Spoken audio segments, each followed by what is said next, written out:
Like, honestly, I think if you go and read the reviews for this book, it's like, this is so sick and twisted. And I'm like, yeah, I love it.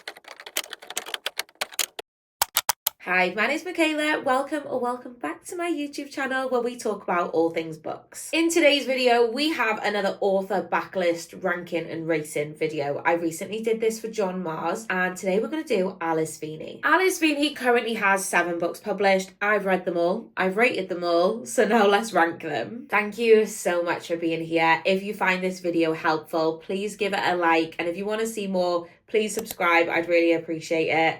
Let's get into it. Now, the book that is in 7th place, I actually still gave 3 stars. So I just want to preface this by saying I recommend all of these books. Alice Feeney is one of my favourite authors, and I've really enjoyed every single one of her books. There isn't any that I've actively disliked. There's just some I've disliked more than others. And in 7th place, we've got Daisy Darker. Daisy Darker and her entire family are off to celebrate her grandma's 80th birthday, but her grandma lives on a tiny tidal island. You know those islands where you can only get on and off them when the tide is in or the tide is out, otherwise you have to go by boat. I mean, that is a perfect setting for a thriller book, isn't it? I also didn't mention it's Halloween. Could it get any more perfect? So when the tide comes in, the Darker family are all stuck on this island for 8 hours. But when the tide goes out 8 hours later, one of them will be dead. I absolutely loved the setting of this book. One thing I really, really love about Alice Feeney, and I think she does incredible, is such isolated settings where they just feel creepy, and the island in this book definitely gave me the creeps. Anything that's isolated, I love. And I really, really did enjoy this book. And you might be thinking, so Michaela, why is it in last place? And it's because it contains a trope that I absolutely hate. I can't tell you the trope because that would be a spoiler. It's a me problem. The book is quite fast paced, and at the start of each chapter, it'll say 5.5 hours until low tide. And obviously that's when they can get off the island. And I really, really did like that about this book. But yeah, like I said, it's coming in last place just because it contains a trope that I don't like. But I would still recommend this book to a lot of people, as I'm well aware that it is a me problem. Also, this is a bit of a fun fact, but I went to an author signing with Alice Feeney recently, and she said this is actually the book that she struggled the most with, and she actually had to put it down and start writing a different book in between because she was struggling with this so much. She just couldn't get it to work, and it took a whole rewrite basically. And I thought that was really interesting. In 6th place, we've got Good Bad Girl, and honestly, I don't know how to talk about this book. I feel like this has not one of the most confusing plots ever, because it definitely doesn't, but synopsis wise, I think this is quite hard to talk about. The book basically starts out 20 years ago where a baby is stolen from a supermarket. The mum turns away and somebody literally takes the baby, which is every mother's worst nightmare, isn't it? And then we skip forward 20 years into the future and a woman is murdered in a care home. But how are the cases linked? And a good bad girl could be the key to solving it all. This didn't feel like an Alice Feeney book to me. Alice Feeney is known for her wild twists, shocking twists that literally leave your jaw on the floor. And this just didn't have that. And I say all the time that I don't think a book has to have a mind-blowing twist to be amazing. But there's always a but. When you know an author for these kind of twists, I think if you go into a book where that isn't there, you're kind of just oh, right, okay. And taking away the fact that there wasn't this shocking plot twist, which again is personal preference, every rating is a personal preference. It just didn't have that usual Alice Feeney sparkle about it, But again, I didn't hate this. It wasn't a bad book. I just wasn't a good book personally for me. I rated it 3.5 stars, and it's in 6th place. In 5th place, we've got Sometimes I Lie, which is actually Alice Feeney's first book. And I didn't realise this until I went to the author signing 2 weeks ago, where she said Sometimes I Lie was her first book. I always thought it was I Know Who You Are. Obviously it wasn't. I'm sure Alice Feeney knows what book she released first. So in this book, we follow a woman named Amber Reynolds, and as the book starts out, immediately you are told 3 things. You are told that she is in a coma. The second thing you are told is her husband doesn't love her anymore. And the third thing you are told is sometimes she lies. And I just think that's a great hook. That's got you intrigued. Tell me that has not got you intrigued. I remember reading this book and absolutely loving it. I remember it being so twisty, and yeah, just the idea that we're following somebody who is in a coma. Like, I feel like that's quite different. Do many books do that? I don't know. But the problem is, I read this book 3 years ago maybe, and I don't remember anything about it. But I do remember how I felt when I was reading that book, and that was a feeling of, wow, this book is incredible. I mean, there's not a great sign, is it, if you don't remember the plot of a book? But when you read so many books, it's literally impossible to remember them all. But it's a bit concerning that I don't remember, like, any of the twists. Actually, I do. That's a lie. I do. I remember one of the twists, and I remember it being so good. Anyway, I checked my Storygraph rating, and I gave it 4 stars. In 4th place, we've got Rock, Paper, Scissors. I'm looking at this now thinking, oh my God, this is so short. It's literally 300 pages. I thought it was longer than that. That looks tiny. In Rock, Paper, Scissors, we meet Adam and Amelia, whose marriage, they're having a bit of a rocky time. But interestingly, Adam has got facial blindness, which means that he can't recognise people's faces. People's faces are literally a blur to him. That's a real thing. That's crazy. He literally can't recognise his friends or family or even his own wife. This couple win a holiday to Scotland, and they get to this cabin and it's snowy. It's in Scotland. It's isolated again. The perfect setting for a book. They win a holiday to Scotland in like a little log cabin, and it's snowy. It's just that vibe, like that isolated setting, the snowy setting that Alice Feeney just absolutely nails every single time. But somebody doesn't want them to be there. This is just a classic Alice Feeney book from start to finish. It's got that isolated setting. It's so twisty. I can't explain how wild and out of this world Alice Feeney's twists are, but they're not stupid where like they don't make sense. They really do make sense, but honestly, you just get blindsided with them.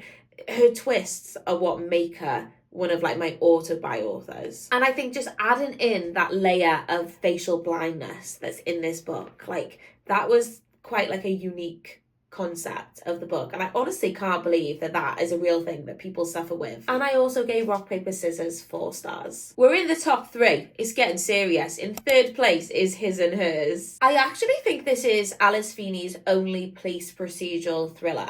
And she absolutely smashed it. I need more police procedural thrillers from her. In His and Hers, a woman is murdered in this tiny, traditional British village. A BBC newsreader has been given the job of covering the case, but she doesn't really want to. So we get her perspective, but we also get the perspective of the police officer. And I love dual point of views, especially like a man and a woman. I feel like you get like really good, like get to know the characters better. And I am a very character-driven reader, so I really appreciate that. But then all of a sudden, the detective who's working the case becomes a suspect in the murder investigation, and it's just a fun time. I actually listened to this one on audio, and I think the audiobook narrator did a fantastic job. I remember thinking, oh, I'll just put the audiobook on and just like have it while I was pottering around the house. I listened to the audiobook in one day. I literally couldn't stop. This is actually currently in production to be a Netflix TV series. I think it's going to be out soon. I know it's currently being filmed, but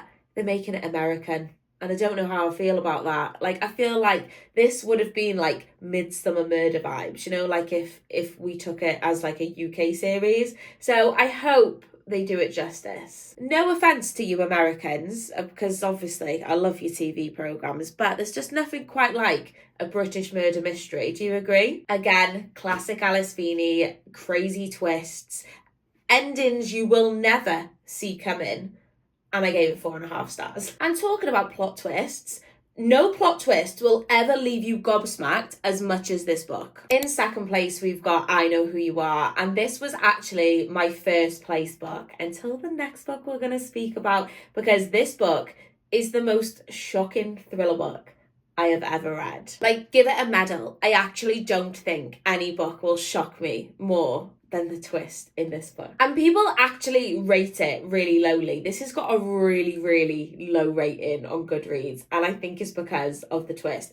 but I thought it was great. I'm getting ahead of myself. Basically, we follow a woman called Amy. Amy is an actress, and she's quite a successful actress. She's got fans, and people think that they know who she is. But one day she gets home from work and her husband has gone missing. And because she's an actress, she's immediately number one suspect. Everyone's like, is she acting or is she actually being real? So the police think that she did it. But what they don't know is she is hiding a secret. And nobody knows what that secret is. Like, honestly, I think if you go and read the reviews for this book, it's like, this is so sick and twisted. And I'm like, yeah, I love it. Like, I just went on Goodreads and one of the reviews is, this is the most disturbing thriller book I've ever read. And I mean, that's not even coming from me, that's from someone else. So don't just take my word for it. I remember exactly how I felt reading this book. Like, I remember vividly when that twist hit and like how I felt. And I'm constantly chasing that feeling. So pick this book up. If you don't like it, I'm sorry, please don't blame me. I have a twisted mind. I've seen some people saying that they think if we say a book has got like a plot twist, that's spoilery. I don't know how I feel about that. I don't think so, because I think if you're going into a thriller book, you kind of know that there's going to be a plot twist, don't you? So, I don't know. What do you think about that? And in first place, drumroll please, is Beautiful Ugly, which is Alice Feeney's brand new release, which came out, I want to say, on like the 30th of January. This was my best book of 2024. I managed to get my hands on an advanced copy, which I nearly died when I received. Like, I'm not joking, I've passed it around like all to all my friends, my whole book club. We've all had to go at it. So yeah, I managed to read it. I think I read it in like October, November. It was my best book of 2024. Wow, this book is a masterpiece. In Beautiful Ugly, we meet Grady Hendrix. Grady Hendrix. His name's Grady, but it's not Grady Hendrix. His name's Grady Green. Grady Green. Sorry, Grady Hendrix, God. Grady Green is a successful author. Well, he's just released his first book and he's waiting for a phone call to see if it's going to be a New York Times bestseller. And he calls his wife Abby. She's driving home from work. And he hears her say, oh my God, there's somebody lying in the road. So naturally, he's like, don't get out the car. Please, don't get out the car. She gets out the car. And next thing he knows, she's gone. She doesn't come back to the phone. He goes to where her car is and she's disappeared. It's now a year later and Grady is just consumed by grief. He's got writer's block, he can't write anything, and his wife is still missing. His agent is like, right, I'm going to send you to this island in Scotland and you are going to write your next book there. You're going to get your mind off everything and you are literally going to hand me your next book. So off he goes. When he gets there, he sees a woman who looks exactly like his missing wife, Abby. This is Alice Feeney's best book yet, and I will die on this hill. I literally loved every second of reading this book. This is not just a 5-star book, this is a 6-star book. It's everything that Alice Feeney does so well. It is that isolated setting. He's on an island in Scotland where the ferries can't run if the weather is bad, so essentially he's trapped there. It is so twisty. It just has multiple twists throughout it. It has secret messages. Wow. I always say that I know I'm loving a book if like I have no interest in picking up my phone, because I think we can all agree we've all got issues with our phone. But my phone was lighting up next to me. I was in the car. I was not driving, I was the passenger. My phone was lighting up next to me and I was like, no, I'm not interested in picking it up. I've got zero interest in looking at my phone. I'm so invested in this book. And that's when you know a book is unreal. I hope you could feel like my passion coming across, because I'm so passionate about this. I want everybody to read it. I want to talk about this book with everyone. So if you have read this, please feel free to talk to me about it. I mean, look at those sprayed edges as well. This is the signed independent bookshop edition and it's signed. I also love it when books have like main characters who work in books or like they are authors, and obviously this has that, and it was just done so well. So first place, and I think it's going to take a lot to knock this book off first place. I'm going to do a reread of it. I'm actually going to do a reread on audio, I think. Richard Armitage is the male narrator for grady green. This book is also quite short. It's also like 306 pages, which I wanted it to be longer. It's not very often I say that, but honestly, you could have added another 200 pages and I think I would have loved it just as much. That is every single one of Alice Feeney's books ranked. I hope you found this helpful. If you're looking for another video to watch, I will link the video where I went and met Alice Feeney. Please hit that subscribe button and I shall see you next time.